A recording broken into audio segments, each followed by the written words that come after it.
Welcome to the AU Scoop. I'm your host, Philip Dukes, aka DUKESthescoop. Check me out on Twitter and Instagram at DUKESthescoop. And please be sure to hit the like and subscribe button.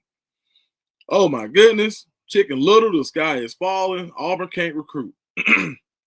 All of a sudden, Auburn is in the bottom 50 of teams in college football when it comes to recruiting. And I'm telling people don't panic. Last week, I say, hey, you're going to get some commits. I kind of tipped off the Peyton Falzone commitment. Whether people want to acknowledge it or not, I did. And if you watched, man, I appreciate you rocking with me. But not to beat my chest or anything, but I was hearing some stuff about how Auburn would be able to rebound, and they felt very confident about that quarterback. Okay, cool. But it still doesn't really move the needle, right? There are so many guys that were on campus. I believe you had 55 or 56 official visits, and I think you got one commit out of those, maybe two. I think it was one commitment out of all those official visits. So after the official visits, so not a very good batting average. But I digress because they don't have. I don't care if Auburn doesn't get another commitment before the season. My read, and they will. Trust me, they're gonna get plenty. I'm telling you, they're gonna have a good July. Auburn will do well on a recruiting path. But just to be clear, my reason for optimism that Auburn will turn recruiting around is the fact that they have something this year that they haven't had in 20 years. And has only happened 12 times since the year 2000. And that's that Auburn has the potential for 4 first rounders in the NFL draft. That is huge. That's right. Auburn has the potential for 4 first rounders in the 2026 draft. So I'm looking at the Blesto report. For those that know, the Blesto report is something that is a scouting institute that provides information to the NFL. 12 teams subscribe to it. It started out, I think it was Bears, Lions, Eagles, Steelers. And then the Vikings signed on. It became the Blesto V. And then I think now they have 12 teams that subscribe. And what they do is they get your height, your measurement, they look at your film, and they give you a grade based off what they see. Now, they don't grade everybody. There are going to be guys that go first round that probably aren't even on the Blesto report right now. But when you get a 1.1 or 1.0 on the Blesto, it's almost guaranteed you got a chance to go a very, very good shot to go first round. Two names Auburn had in that range, the very high range. Soon as you open up the Blesto report, Keldrick Falk, which we all know, and Xavier Chaplin. So we talk about Auburn and their offensive line recruiting. We talk about what Auburn has done in the past on the offensive line and how long it's been since they've had a major prospect on the offensive line. Got one. Xavier Chaplin, the NFL scouts are drooling about him. And you can go ask anybody, if you know any agents, if you know any front office personnel, the Blesto report, when they nail it down and say, hey, this is a 1.0, 1.04, 1.05, they usually there's a damn good chance they're going first round. So when I saw those two names, I said, hey, well, okay, that's 2 first rounders. Where are you getting the other 2, Dukes? Eric Singleton has as good a chance as anybody to go first round. When you talk about somebody who has crazy speed, I think he'll run 4.2 in the 40. He has an opportunity to challenge for the 40 combine record. Catches the ball, very explosive, a handsy catcher, not afraid to go over the middle. You can use him in a multitude of ways. He can play the slot or the perimeter. Eric Singleton has first round potential this year. And Connor Lew may be the best center in football right now as a junior. If he comes out, and I think the only way he does come out if he's a first round pick. So let's break this down. The reason that I have confidence in Auburn recruiting well this year or finishing recruiting strong is because I believe they'll win games based on the fact that they have 4 first round picks on this current team. All right, let's go to the stats. Since the year 2000, here are the teams that have 4 or more first round picks. And we'll go through some of the names. This will be fun. Let's start with 2002 Miami. Wow, I forgot about these guys. 2002 Miami. Get a load of these names. Philip Buchanan. Now let's start it over. 2000, nobody. 2001, no other teams. Then we get to 2002. The Miami Hurricanes had 5 first-round picks. Philip Buchanan, Ed Reed, Mike Rumph, Brian McKinney, Jeremy Shockley. 2004 Miami had 6 first-round picks. Sean Taylor, Kellen Winslow, Jonathan Vilma, DJ Williams, Vernon Carey, Vince Wilfork. 2005 Auburn, hello, Ronnie Brown, Cadillac Williams, Carlos Rogers, Jason Campbell.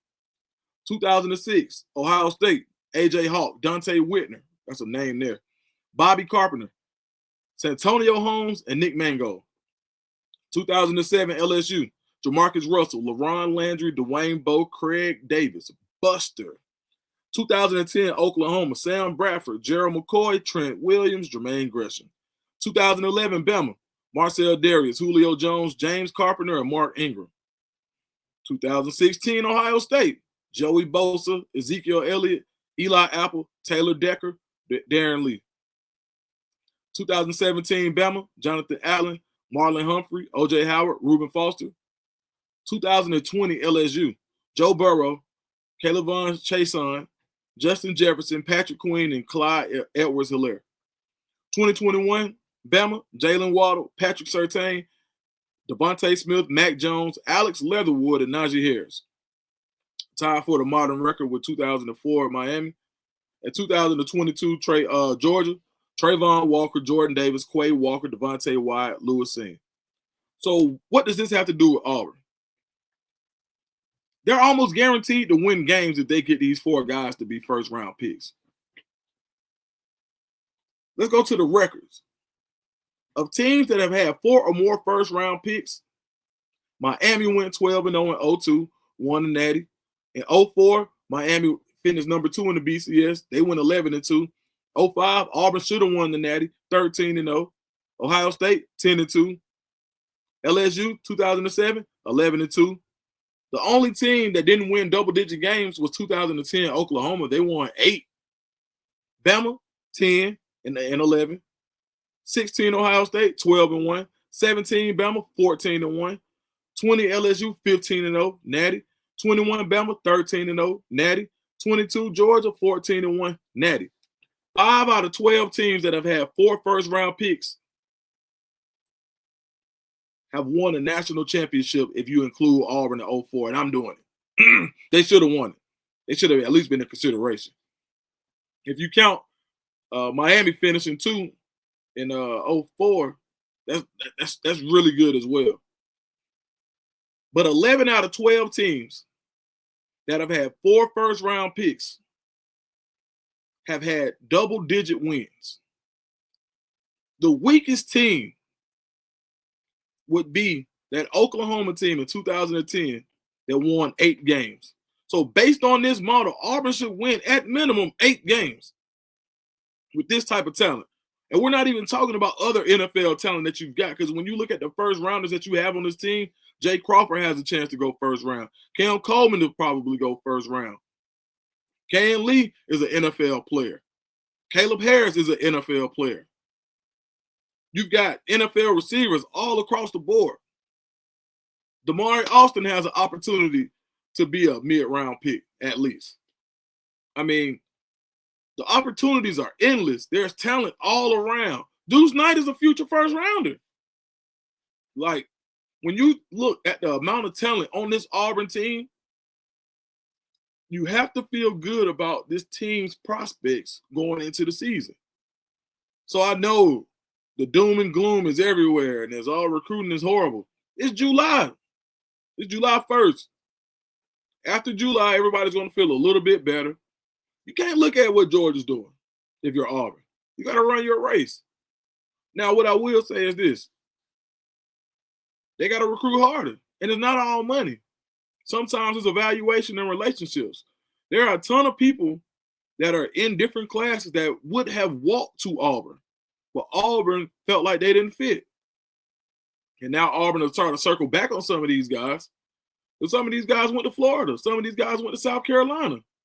Some of these guys are at Bama. Like, I mean, it's like no reason some of these guys shouldn't be at Auburn that are going to other schools that are no longer considering Auburn. But that's fine. But what you got to do is win games, and maybe they want to pick up that phone a little bit quicker. So the reason that I feel so optimistic about Auburn is the amount of talent they have on the field. This is not the Auburn team of years past where they were just out-talented. You got talent in every room. You got multiple first-rounders on your offensive line. You got multiple first-rounders in your wide receiver room. You got multiple NFL players on your defensive line. Your secondary, multiple NFL guys. This is probably the best Auburn roster from a talent perspective we've seen since maybe 2017, from top to bottom. Or was it, because I believe Derek Brown and Marlon Davidson were there at that time, so that's why I'm saying that time for those other guys. But no, take that back. This may be the most talented top to bottom Auburn team since 2004. No other Auburn team has put 4 first-round picks in the NFL. And if some guys go and come back, let's say Connor Lew stays, Eric Singleton stays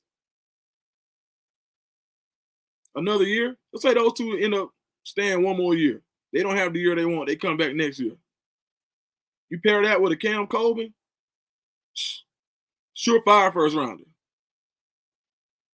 mean, let's say Keldrick Falk wants to stay. You got another first-rounder. So this is probably the most talented Auburn team we've seen in a long time. The coaching staff would have to mess this up for Auburn to stay where they are recruiting. So, look, I know everybody is, they're going to call me a sunshine pumper. Well, look at the stats. The proof is in the pudding. This team is loaded. They'll win games, and they'll recruit well, and people will still complain. And that's the true job of just Auburn being Auburn.